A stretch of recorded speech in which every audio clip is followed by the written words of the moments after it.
Hey there everyone, today's video is going to be about my SFP-10UD fire alarm demonstration system. Now before anyone complains about how lame this system is, I agree. I don't like it either. And that's why I'm making this video of it, because I'm probably going to take this thing completely apart and get rid of it because I'm not a fan of this demo system.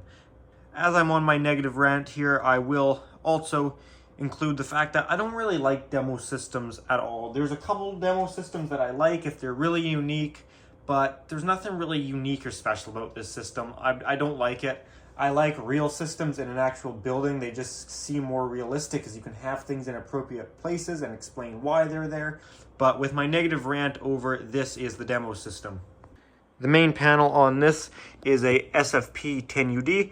This is the same panel as a Firelight MS-10UD. However, this is not a Firelight panel.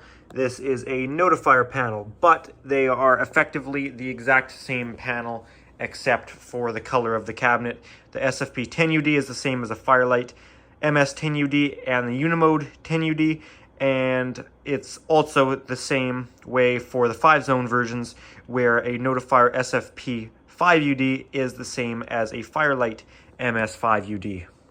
Now, somewhere way back on my channel, I have a video going over everything there is to know about these SFP-10UD panels, or at least almost everything from what I knew at the time, but I will go over it, some basics now. Now, this kind of applies for the Firelight and the Notifier or the Unimode versions of these panels. But with the 10UD, you get 10 zones, and the 5UD, you get 5 zones. No matter which variant you go with, you get 4 NACs. However, your maximum power on each NAC is less on the 5-zone models. On the 10-zone model here, you can see that each NAC has 3 amps of power per circuit.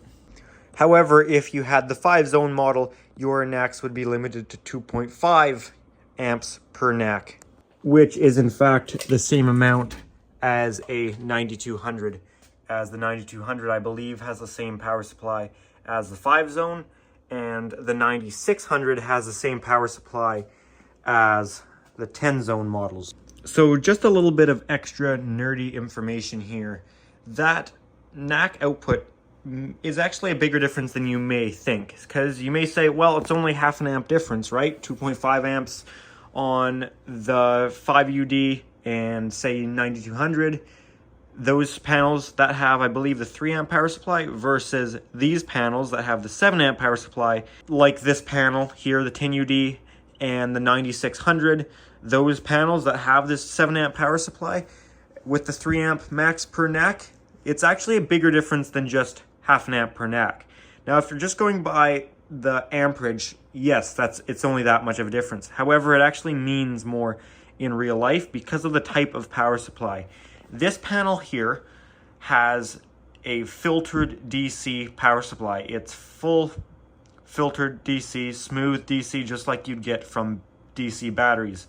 However, the 3 amp power supply that is in the 5-zone models, as well as say the MS9200, that is an FWR power supply, or full way rectified, I believe is what that stands for, where it's a more dirty DC power. Now, is what that means is if you actually look at the back of devices, some will say this, some won't, but the device will have 2 different current draws, where it will draw less power if it's on filtered DC and more power if it's on non-filtered or FWR. So is what that means is 100 devices on this panel would draw less power than 100 devices on, say, the 5-zone model. So that's why I was saying, even though it's only half an amp, there's actually more going on that you wouldn't know unless you realize that the type of power supply and how that affects how much power the devices it's powering draw. And some devices don't work well on FWR power at all, such as mechanical horns and vibrating bells. They prefer filtered DC like this panel puts out. My Notifier NFS 320C also puts out filtered power, much like this panel does. So that is actually a pretty big deal and a pretty big difference between the 5 and 10 zone model that you should know if you're going to get them. 3 relays. This one has a relay expansion board on it. And then we also have our A&N annunciator bus and 24 volt resettable and non-resettable power. There is a jumper that I believe you can change how that acts. You can also get more add-on modules to make your zones and NACs Class A. Here we have your phone lines at the bottom, right there, and your USB port right there. Not to drag on the part about the power supply, but this one has the power supply back here behind it. If it was a 5-zone model, you'd see a transformer beside it right here. Pretty much just like this, the same way it looks in a 9200. Your maximum battery size is also altered depending on which power supply you have, which I believe it's 26 amp hour batteries maximum if you have the 7 amp power supply like this one or a 9600. And I believe if it's the 3 amp power supply, you are limited to 18 amp hour batteries. I do quite like these panels. They are quite feature rich for programming as far as conventional panels go. They are probably some of the best out there. And especially from a collector standpoint or a hobbyist standpoint, these are extremely easy to program. They are probably some of the easiest panels there are to program out there. Moving on from the panel, the devices on this system, well, there's not much. We have what was a Notifier NBG12 LX converted to just an NBG12L. So this used to be an addressable device and it's now made conventional. We have a system sensor P2WL-LF. This is the L series red low frequency sounder. We have a system sensor i3 model on this guy. C2W-BA 2-wire. System sensor, I believe it's a 5600 series, 5601A. This is 135 or 57 Celsius, fixed heat and rate of rise. Then we have whatever this thing is. Can't remember what this is called. Whatever it says back there. This is a smoke and heat detector. And yeah, that's it. So the system is pretty boring, but we can go ahead and set it off. Let's start by setting off the pull station.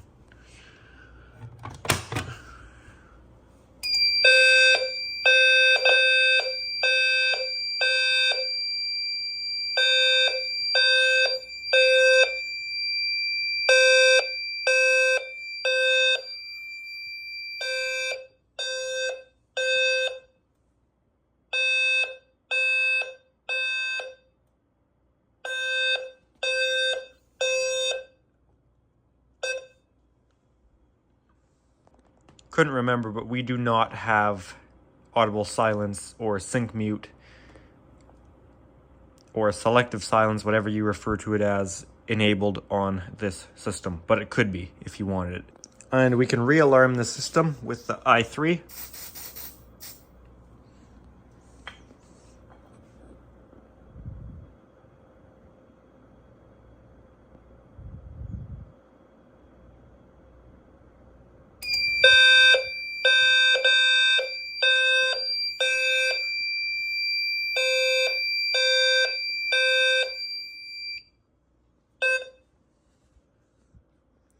And I think every detector, yeah, it looks like it is. The amount of zones we have is on its own zone, so we can re-alarm it again with this guy.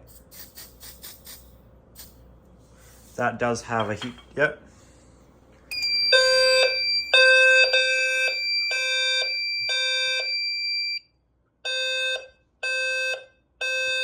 There's zone 1, zone 2.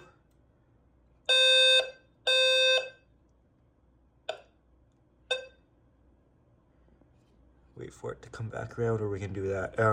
Zone 4 heat combo. I don't think these heat detectors will do it the old school trick, but we'll try it out.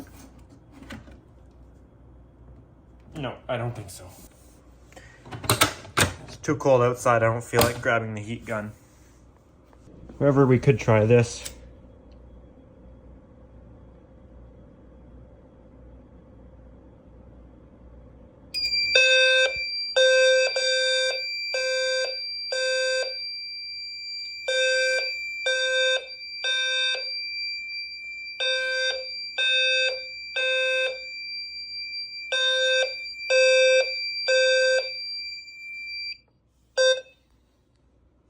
And we can now do a system reset.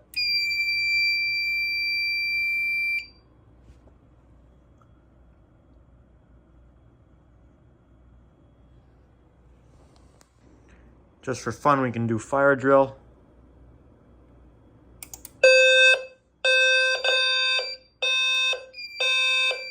Oh, never mind.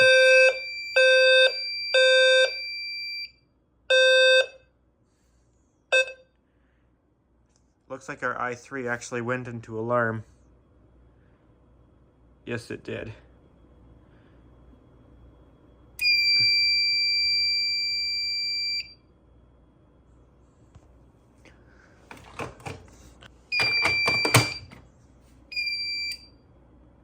And we can do a no power test. If I unplug power,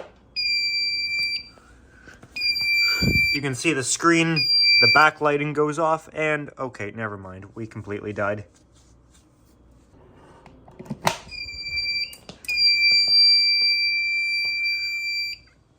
Those batteries were not charged enough. I should have known better. This system hasn't been going in 6 months, probably. Maybe, no. Probably since I did the New Year's test last year, and it's now, well, October 29th. So yeah, it's been a while, and those have only been on for probably 10 minutes. So yeah, not surprised that happened. That guy just went off. Not sure if I started recording fast enough, but that detector just went off. So yeah, this is a quite boring demo system here, so my apologies for that, but I thought I'd make a quick video on it before I take it apart.